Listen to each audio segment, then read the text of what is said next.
Narito ang malalaki at makabuluhang balita ngayong araw. Hataw Balita ngayon. Muling binaha ang ilang kalsada sa Metro Manila, kabilang na ang Valenzuela City, bunsod ng tuloy-tuloy na pag-ulan simula pa ng gabi nitong Martes dahil sa epekto ng habagat. Nagsagawa ng preemptive evacuation ang ilang mga residente sa Marulas, Valenzuela City matapos magkaroon ng halos gabewang na baha. Nakadagdag din sa mabilis na pagtaas ng tubig ang pag-apaw ng La Mesa Dam. Ayon sa Weather Bureau Pag-asa, maaari pang magpatuloy ang epekto ng habagat at sa Sabado pa umano maaaring magkaroon ng maaliwalas na panahon sa Metro Manila. Sa Metro Manila, inaasahan natin kung gano'n na habagat ay aabot ang weekend. So maging maulan pa rin tayo dito sa Metro Manila hanggang Friday. Pero yung pag-ulan, intensity ng pag-ulan, sa nakita na mababawasan. Hataw Balita ngayon. Nag-anunsyo na po ng walang pasok ang ilang lokal na pamahalaan ngayong araw ng Huwebes, August 29 dahil sa patuloy na pag-ulang dulot ng southwest monsoon o habagat. Ilang bayan at lungsod sa Cavite Province ang suspendido ang klase sa lahat ng antas ng mga pampubliko at pampribadong paaralan, kabilang na ang mga syudad ng Cavite, Dasmariñas, Imus at Trece Martires. Kanselado rin ang klase sa mga bayan ng Noveleta, Bacoor, Kawit, Naik, Tanza at General Trias sa lalawigan pa rin ng Cavite. Hataw Balita ngayon. Itinanggi ni Senador Ronald Bato de la Rosa na inutusan niya si Police Lieutenant Colonel Joby Espinido na patayin lahat ng mga sangkot sa paggamit at pagbebenta ng ilegal na droga. Ayon kay Senador Bato, kailangan talagang i-neutralize ang problema sa droga dahil trabaho niya ito bilang Chief PNP noong panahon ng administrasyon ni dating Pangulong Rodrigo Duterte. Nararapat din aniyang gawin ni Espinido lahat ng legal na pamamaraan para mahinto ang drug problem sa kanyang lugar. Gawin mo lahat ng legal na pamaraan para mahinto yung problema sa droga sa lugar mo. Kaya inasahin dyan, trabahoin mo yung droga. Wala mo ko sinabi, nasahin kita dyan para patayin mo lahat ng mga addict dyan, lahat ng mga pangusir dyan, patayin mo. Wala mo ko sinabi gano'n, di ba? Yun lang. Trabaho mo yan, as chief of police, ilisin mo yung kapaligiran mo. Magtrabaho ka para mawala ang problema sa droga. Hataw Balita ngayon. Inihayag kahapon August 28 sa House Quadcom hearing ni Police Lieutenant Colonel Joby Espinido, isang active member ng Philippine National Police, ang nalalaman niya kaugnay ng kontrobersyal na kampanya kontra droga, partikular ang umano'y kota at reward system sa kontrobersyal na anti-drug campaign ng Duterte administration. Nilapitan at binigyan umano ng direktiba ng nooy Philippine National Police Chief at ngayon Senador Ronald Bato de la Rosa si Espinido para sa gagawin sa War on Drugs campaign ng nagdaang administrasyon. Isiniwalat din ni Espinido na mayroong kota at reward system sa kampanya laban sa iligal na droga kung saan 50 hanggang 100 umano ang kota o target na mapatumbang drug pushers o users kada araw. Pinaniniwalaan namang tagumpay ang anti-drug war ng nakalipas na administrasyon. Aminado si Espinido na may mga paglabag sa karapatang pantao sa anti-drug war ng Duterte administration. Ang instruksyon lang na tulungan mo ako, Joby, at saka si President Duterte about this war against illegal drugs. So dapat galingan mo, ikaw ang i-assign ko as Chief of Police ng Albuera. So dapat mawala na yung mga drugs sa Albuera. So Your Honors, yun yung natandaan ko. Your Honor, Mr. Chair, ang police, isa lang ang word, general word na ibigay. Lahat alam na namin ang isang meaning din. Ano po yun? Pag sabi na mawala, kasali na yung mamatay. Mamatay? That is very obvious for us, an officer, so pag Your Honor. sinabi po sa inyo na mawala, ibig sabihin, mamatay, tao po. So, by all means, Your Honor. By all Sasabi means? ko. Yes. Okay. Hataw Balita ngayon.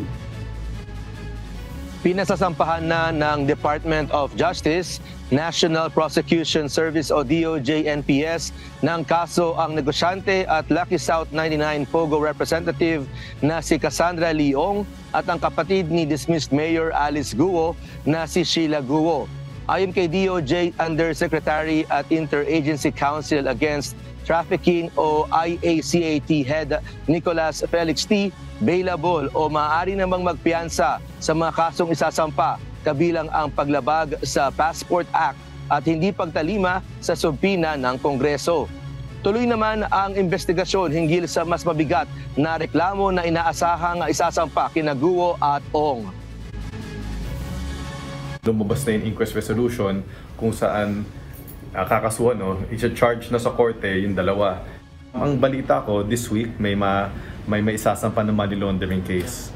Yung mga qualified trafficking naman laban kay Cassie para sa PORAC ay kasulukuyang tumatakbo pa to, pero malapit-lapit na din ang alam ko masasampayan. Hataw Balita ngayon.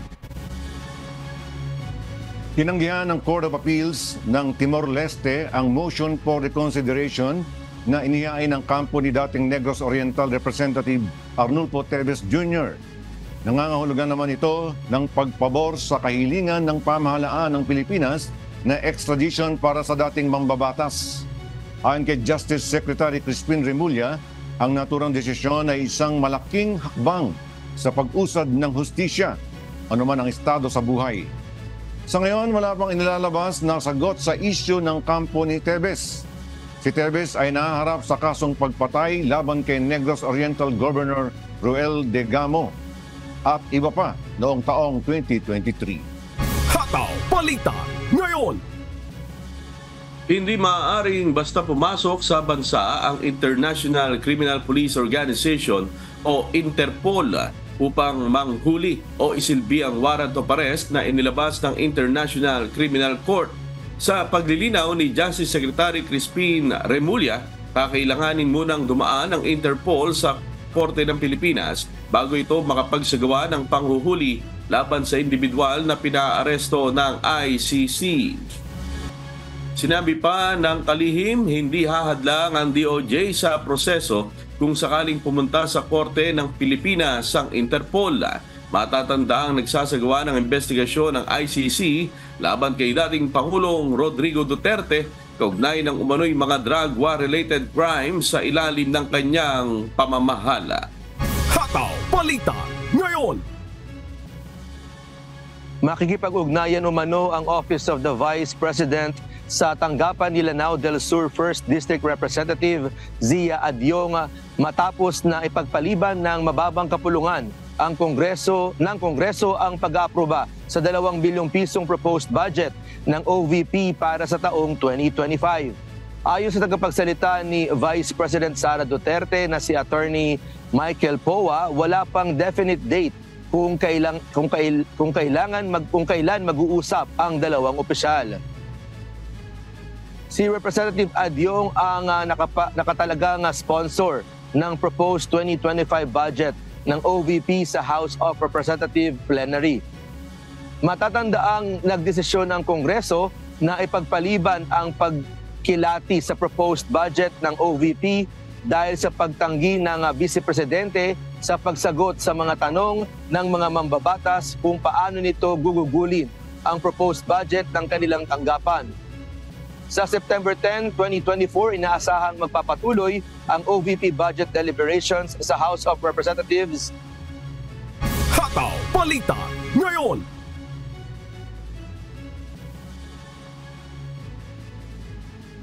Kinumpirma kahapon August 28 ang Department of Health ang 2 panibagong mga kaso ng MPOX sa bansa. Ayon sa ahensya, ang mga naitalang pasyente ay wala umanong travel history kaya tinitingnang locally transmitted ang MPOX virus. Patuloy pa rin ang ginagawang mga hakbang upang matukoy ang pinagmula ng sakit maging ang contact tracing sa posibleng mahawaan ng mga pasyente. Binigyan diin ni Health Assistant Secretary Albert Domingo na ang mga kaso ng MPOX sa bansa ay nakukuha mula sa local transmission. Karoon tayo ng findings ng 2 additional cases. Ngayon po, August 28, meron tayong 2 more additional cases, si case 13 at si case 14. Pareho po silang Mpox clade 2 at ito yung milder na form ng ating Mpox. As this report is being aired, ang ating mga epidemiology and surveillance units both ng DOH at ng mga LGU na kaakibat natin dun sa mga lugar na yun ay nagkakaroon ng follow-up interviews with the cases.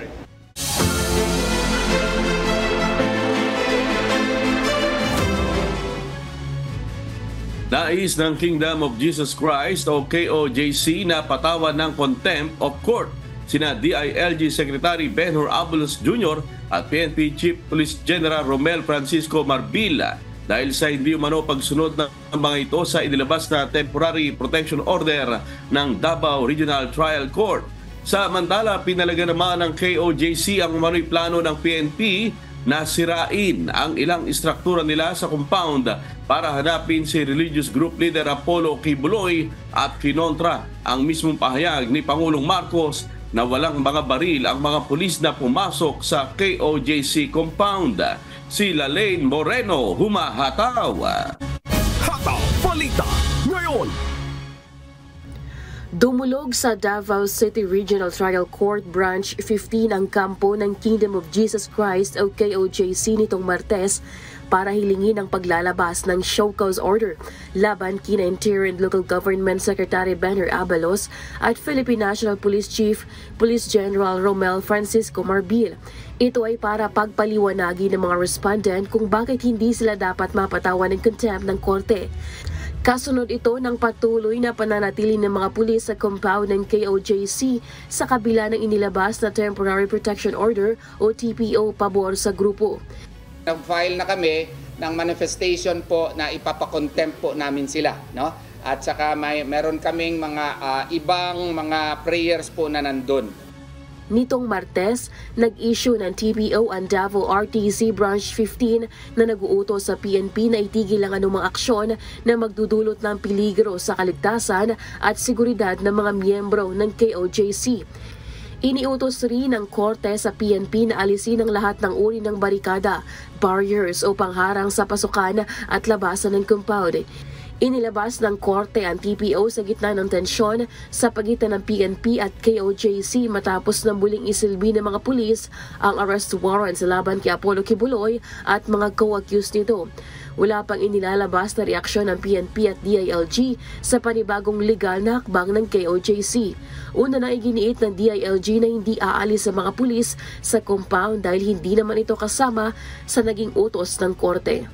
Nananatili rin silang positibo na nasa loob lang ng compound si Kibuloy at malapit na nila itong matunton. Samantala, umalma naman ng KOJC sa di umano'y plano ng mga pulis na sirain ang ilang bahagi ng kanilang compound para mahanap ang umano'y underground bunker na pinagtataguan umano ni Kibuloy.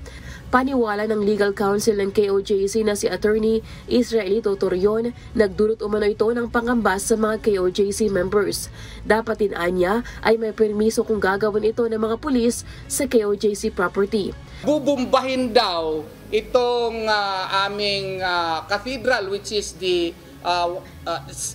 really a sacred place for KOJC member. Pinabulaan na naman ng Police Regional Office 11 ang nasabing hakbang bagamat iginiit nito na tuloy pa rin ang kanilang operasyon laban kay Kibuloy.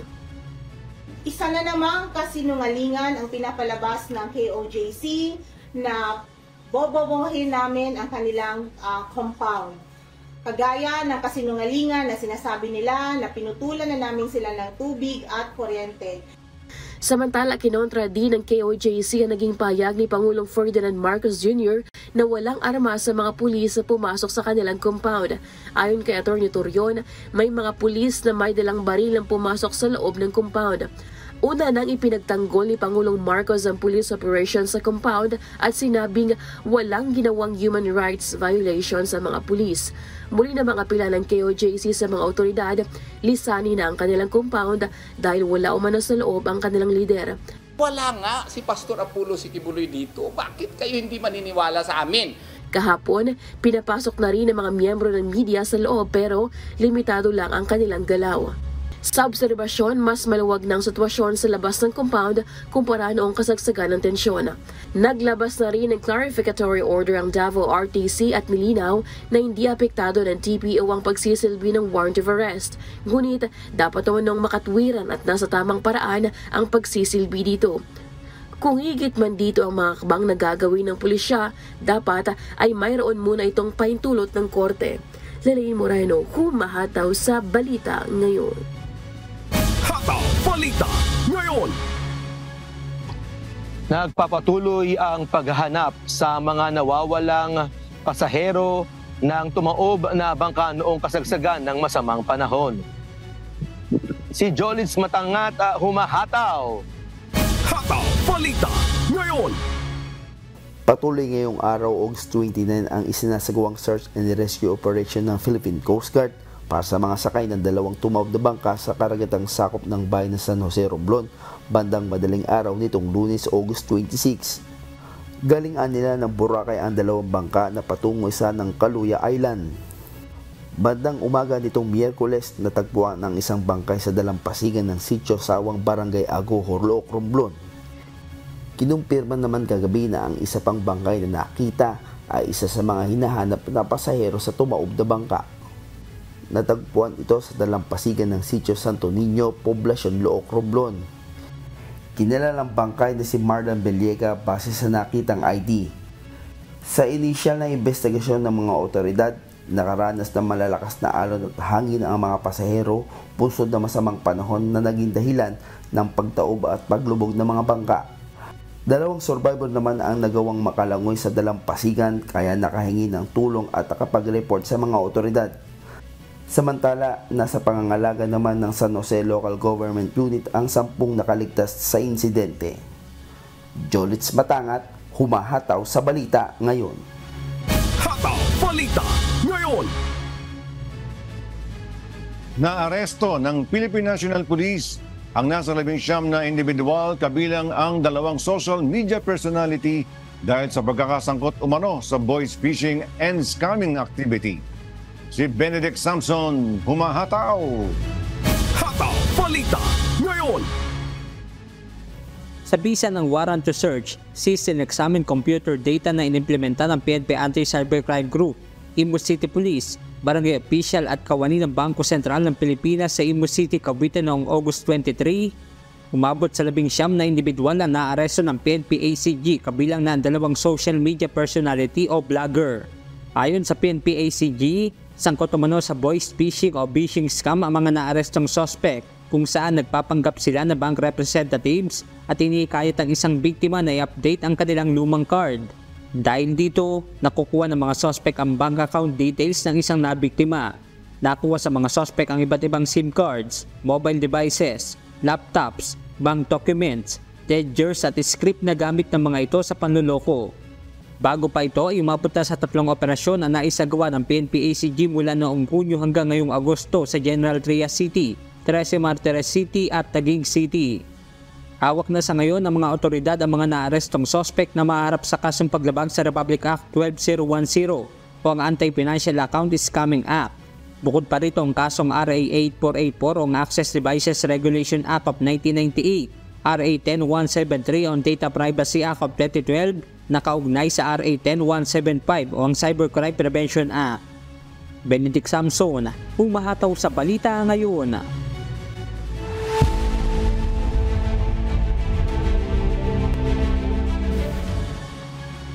Muling naghain ng panibagong kaso laban kay former US President Donald Trump ang kampo ng prosecutor sa pangunguna ni Special Counsel Jack Smith kung saan inakusahan ito ang dating Pangulo ng pagtutol sa mapayapang paglipat ng kapangyarihan sa pagkapangulo noong 2020 presidential election. Ito ang humahataw na balita ni Noel Poliarco. Hataw Balita ngayon. Naghain si Special Counsel Jack Smith ng superseding indictment laban kay dating Pangulong Donald Trump kung saan muli niya itong inakusahan ng pagtutol sa mapayapang paglipat ng kapangyarihan pagkatapos ng 2020 presidential election sa Estados Unidos.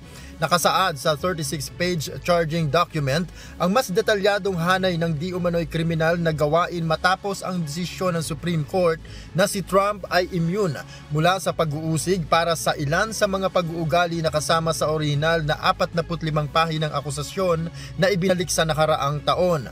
Pinanatili naman ng prosecution ang 4 counts accusation nito kay Trump, kabilang na ang kasong pagsasabwatan upang dayain ang mamamayan ng bansa, ngunit nilimatahan ang ebidensya na kasama sa akusasyon kung saan inalis ang isang hindi pinangalanang individual sa listahan. Dahil dito, nahaharap sa panibagong legal hurdle ang company Smith matapos ibalik ng federal grand jury sa Washington noong Martes ang isinimite nitong superseding indictment. Ayon kay Smith, hindi nila tinutulan ang pagwawaksi sa pagharap ni Trump sa isang arraignment sa panibagong kaso. Bilang tugon sa akusasyon ng prosekusyon, inakusahan ni Trump si Smith ng pagtatangkang panghimasukan ng halalan sa Nobyembre kung saan mahigpit na kinakaharap nito ang Democratic nominee na si Kamala Harris. Noel Polyarco, Mahataw sa Balita Ngayon. Hataw Balita Ngayon. Ginamit na ng Ukraine ang US-made F-16 jet fighters nito para malabanan ang mga drone at missile ng Russia. Kasunod ito ng patuloy na pag-atake ng Russia laban sa kanilang bansa na sumira sa infrastruktura at defense nito. Ito ang humahataw na balita ni Kath Carriedo. Hataw Balita Ngayon. Inihayag ni Air Force Commander Lieutenant General Mykola Oleshchuk na intercept ng Ukraine ang kalahati sa 10 missile at 60 out of 81 na Iranian-made drones na ipinadala ng Russia sa loob ng isang gabi. Problema ng bansa kung paano nito poprotektahan ng Ukraine sa limitadong bilang ng air defense system at pakaunting interceptor missiles. Nasa 4 na tao ang nasawi sa mga naging pag-atake. Natamaan ng isang hotel sa siyudad ng Kryvyi Rih at isang pasilidad sa hilagang rehiyon ng Kharkiv. Lahat ng missile patungong Kyiv ay na-intercept ayon kay Serhiy Popko, na puno ng military administration ng siyudad. Target umano ng Russia ang airfield infrastructure facilities gamit ang long-range precision weapons, kabilang na ang Kinzhal aeroballistic missiles at drones ayon sa Defense Ministry nito. Sa naunang atake noong Lunes, sinabi ni Ukrainian President Volodymyr Zelensky na nagtamo ng pinsala ang power facilities. Ipinahayag niya ang pagkabahala dito lalo na't paparating na ang winter season. Dagdag nito na gamit nila ang F-16 jet fighters na dumating nitong summer, subalit di umano ito sapat sa malaking atake ng Russia. Noong Martes, nasubok na rin ng Ukraine ang isang domestically produced ballistic missile ayon kay Zelensky. Noong nakaraang linggo, gumamit ito ng domestically produced drone missile laban sa Russia sa kauna-unahang pagkakataon. Ayon sa Commander-in-Chief ng Armed Forces ng Ukraine na si General Alexander Syrskyi, nagpaputok ang Russia ng 9,590 missiles at 13,997 drones mula nang nagsimula ang gyera. Nasa 25% ng missiles at 42% lang ng drones ang napigilan ng Ukraine. Kath Carriedo, humahataw sa Balita Ngayon. Hataw Balita Ngayon. Nagpasyang pansamantalang itigil ng Pangulo ng Mexico ang pagkakaroon ng diplomatic relations sa Embahada ng United States at Canada dahil sa pambabatikos ng dalawang bansa sa Mexico. Ito ang umahataw na balita ni Cres Pugaban. Hataw Balita Ngayon. Inanunsyo ni Mexican President Andres Manuel Lopez Obrador na pansamantalang ititigil ng Mexico ang diplomatic relations nito sa Embahada ng Estados Unidos at Canada. Bunsod umano ito sa ginagawang pambabatikos ng dalawang bansa sa judicial reform na nais isulong nito sa Mexico. Nais ni President Obrador na magkaroon ng popular vote sa paghahalal ng mga hukom. Layo na naturang constitutional reform na tanggalin ang maraming independent regulatory bodies at pagsamahin ang mga ahensya na sinasabi ng pamahalaan na nagkakapareho ng trabaho o ginagawa. Ayon naman kay US Ambassador to Mexico Ken Salazar, maaaring makaapekto ito sa US-Mexico trade relations kung saan kapwa pinakamalakas na trading partner ng mga ito ang isa't isa. Dagdag nito, maaaring makaapekto rin ang sinusulong ng Pangulo ng Mexico sa demokrasya ng Mexico.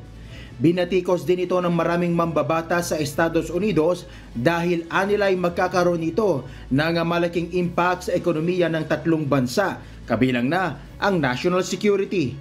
Nilinaw naman ni President Obrador na muling itutuloy ang relasyon ng tatlong bansa kung handa ng irespeto ng US at Canadian diplomats ang karapatan ng Mexico bilang isang malayang bansa.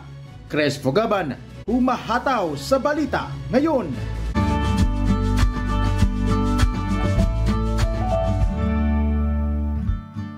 Alamin ang magiging lagay ng panahon sa iba't ibang bahagi ng bansa ngayong araw ng Huwebes. Panoorin po natin ang update mula sa Philippine Weather Bureau Pag-asa.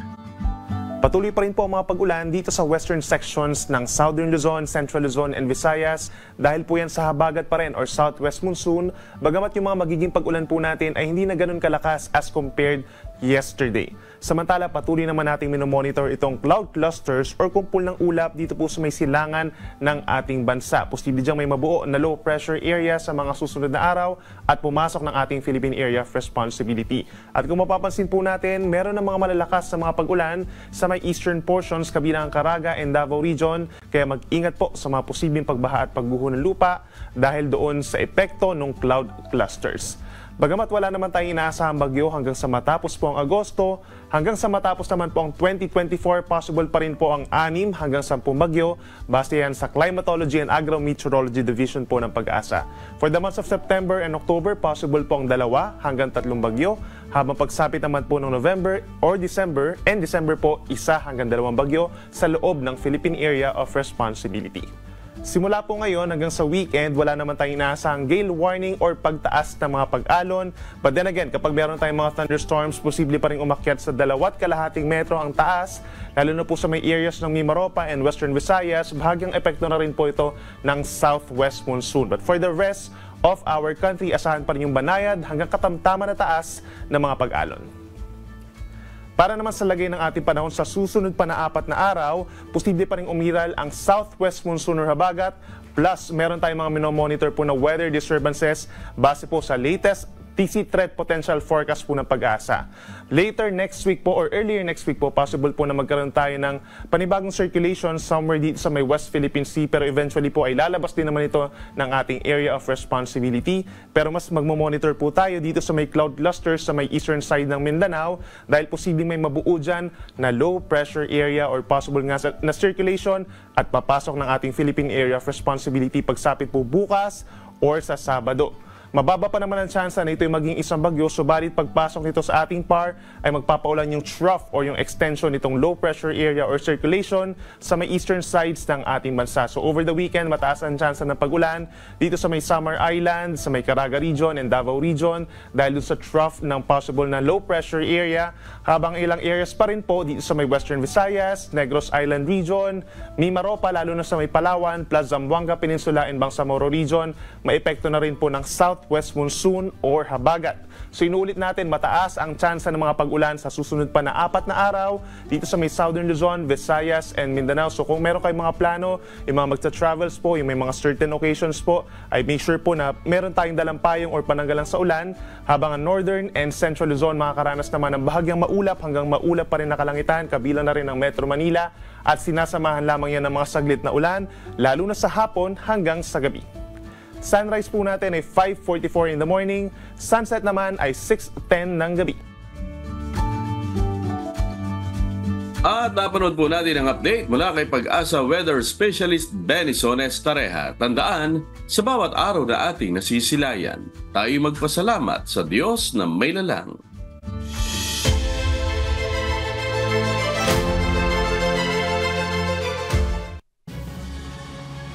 Inaprobahan na ng Department of Agriculture o DA ang importasyon ng yellow onion para suportahan ang napipintong pagkaubos ng supply ng sibuyas sa bansa. Ayon kay Agriculture Secretary Francisco Laurel Jr., inaasahang papasok na sa bansa ang 16,000 tonelada ng yellow onion sa mga susunod na linggo. Bagamat may mga supply pa ng red onion sa mga pamilihan, kakapusin na rin ito sa mga darating na araw, kaya't kailangan ng umangkat ng sibuyas sa labas ng bansa. Dagdag pa ng kalihim na kapag napabayaan ng supply ng mga sibuyas na sa pamilihan, pihadong magtutulak ito ng ibayong pagtaas ng presyo na tiyak na iindahin ng mga mamimili. Actually, inaprubahan ko na yung Lunes yung pag-import ng white or yellow onion dahil stocks natin sa bansa ay depleted na. Limited quantity lang to, white onion na import para lang to stabilize prices of white onion. Hataw Balita ngayon! Sinampahan ng kaso ng Philippine National Police ang ilang membro ng Kingdom of Jesus Christ o KOJC na inaresto dahil sa umano'y paglabag sa batas habang nagsasagawa ng operasyon ang mga pulis. Ayon kay PNP Public Information Office Chief Police Colonel Jean Pajardo, na inquest na kamakailan ang 29 na umano'y membro ng KOJC. Kinumpirma din ng PNP na nagsumite na ng report sa korte hinggil sa dahilan ng patuloy na operasyon ng mga pulis sa KOJC sa Buhangin, Davao City. Nilinaw naman ng PNP na hindi ang relihiyon ang kanilang target. Ginagawa lamang nila ang kanilang trabaho bilang tagapagpatupad ng batas sa pamamagitan ng paghuli sa mga taong mayroong warrant of arrest. I would like to appeal, especially sa members ng KOJC, we are not after you. We're not after the church, your beliefs, or yung mga church goers o yung mga sympathizers. We're after persons with existing warrants of arrest issued by a court. No? Kailangan nating implement natin ito. Sana po we need their cooperation and support and perhaps help the PNP na matapos na rin po ito sana sa madaling panahon.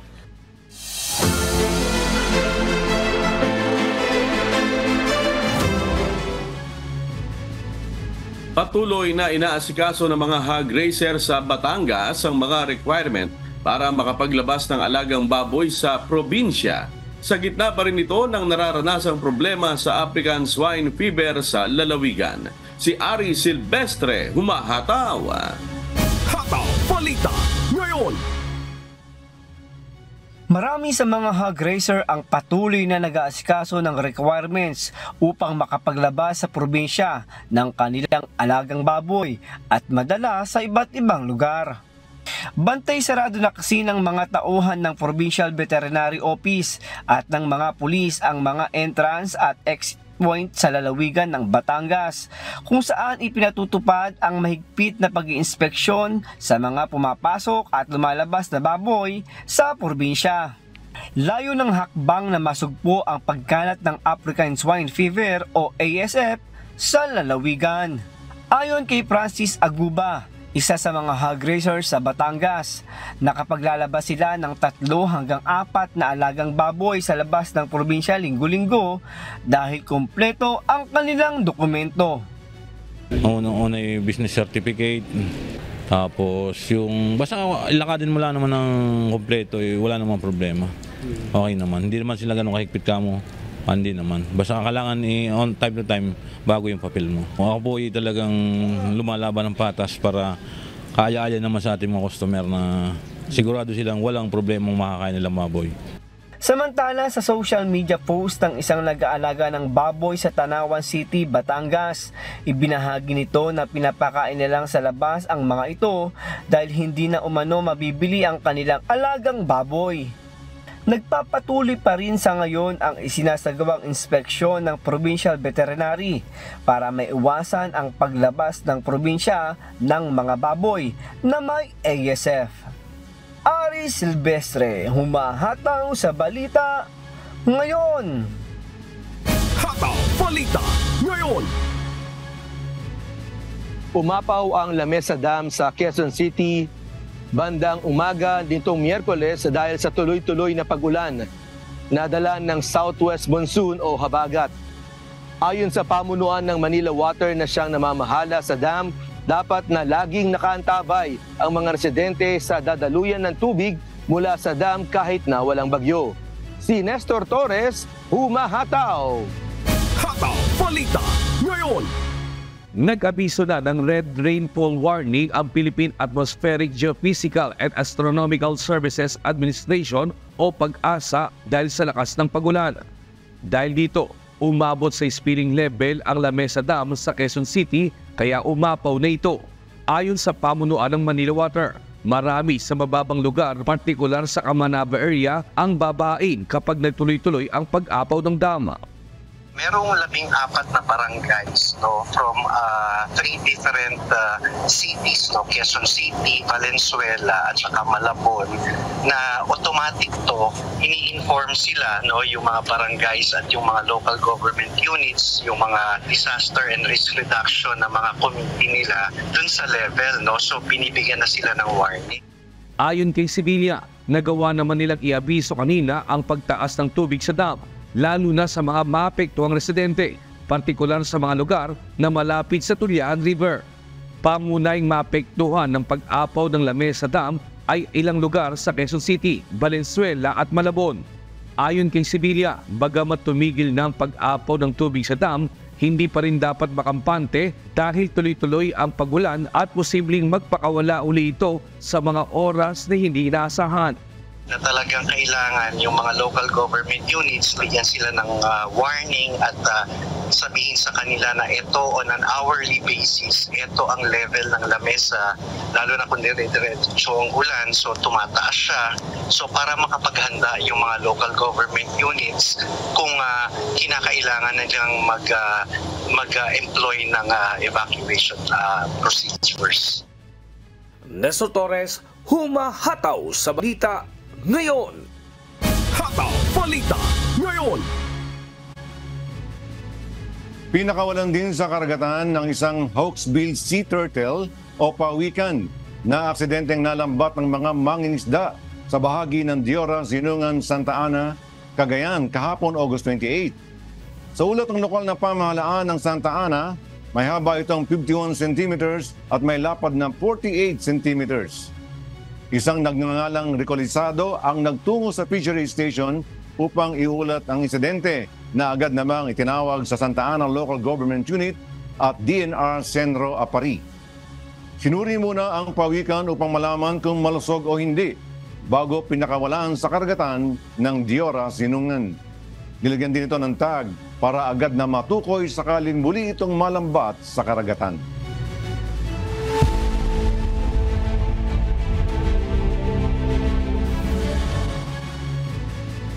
Nangangamba ang mga eksperto sa bagong strain ng Mpox na tinatawag na Clade IB dahil sa mabilis na pagbabago nito.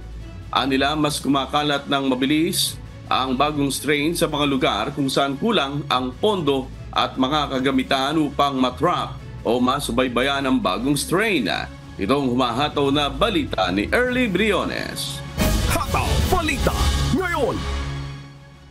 Pinangangambahan ng mga eksperto ang mabilis na pagbabago at pagkalat ng bagong strain ng Mpox na Clade 1B. Ang Clade 1B ay isang panibagong uri ng Mpox virus na mas malubha kaysa sa Clade 1 at Clade 2 at sinasabing pinakamapanganib sa lahat. Subalit marami pa ring mga katanungan ukol sa naturang variant, tulad ng kung ano ang severity at mode of transmission nito. Ayon kay Dini Ogoyna, isang infectious diseases expert sa Niger Delta University Hospital na siyang namumuno ng Mpox Emergency Committee. Nakakabahala ang kawalan ng tamang pagkaunawa sa nasabing strain ng Mpox na magdudulot ng problema sa kung paano nila tutugunan ang mga pangangailangan upang maiwasan ang pagkalat ng nasabing sakit. Noong August 14 ay idiniklara ng World Health Organization o WHO ang monkeypox bilang public health emergency of international concern dahil sa pagtaas ng kaso ng nasabing sakit sa Democratic Republic of Congo at ilang karatig bansa nito. Ito ang pinakamataas na babala na inilabas ng WHO hinggil sa anumang outbreak. Tinatayang mahigit 18,000 na ang hinihinalang kaso ng Clade 1 at Clade 1B sa taong ito at 615 naman ang namatay sa Congo. 222 naman ang nakumpirmang kaso sa 4 na bansa sa Africa sa nakalipas na buwan. Nagtala naman ng Sweden at Thailand ng kauna-unahang kaso nila ng Mpox kamakailan lamang. Ayon kay Salim Abdul Karim, isang South African epidemiologist at chair ng Africa CDC's Mpox Advisory Committee, Itinuturing na isang sexually transmitted diseases ang variant ng Mpox na Clade 1 at Clade 2B at maaari ring kumalat sa pamamagitan ng close contact sa isang infected person. Early Briones, humahataw sa balita ngayon.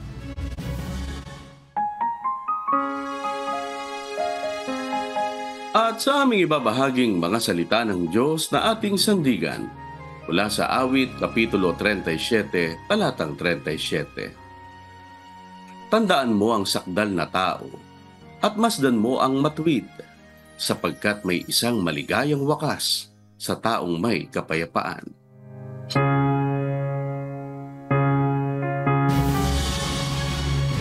Uy, habol ko lang Bert at Sunny ng happy Sabbath anniversary po kay Brad Jassy Bertalia. Samahan nawa po kayo ng Panginoon. At yan po ang mga humahataw na balita ngayong umaga ng Huwebes, ika-29 sa buwan ng Agosto 2024. Sa ngalan po ng lahat ng bumubuo ng UNTV News and Rescue, UNTV Radyo Libertad 1350 at ng ating mga correspondent mula Luzon, Visayas at Mindanao. Mula po rito sa Pilipinas, ako po inyong amigo Sherwin Culbon. At yan po ang mga humahataw na balita sa iba't ibang panig ng mundo ngayong Thursday morning, August 29, 2024. Mula naman dito sa Hollywood, California, USA, ako si Sunny Cos. Ako naman si Bert Cerudo mula rito sa Amman, Jordan. At dito sa UNTV at sa UNTV Radyo La Verdad 1350, Diyos ang aming sandigan, serbisyo publiko ang aming pinahahalagahan. Susunod na po ang Good Morning Kuya. Salamat po sa Diyos at magandang umaga.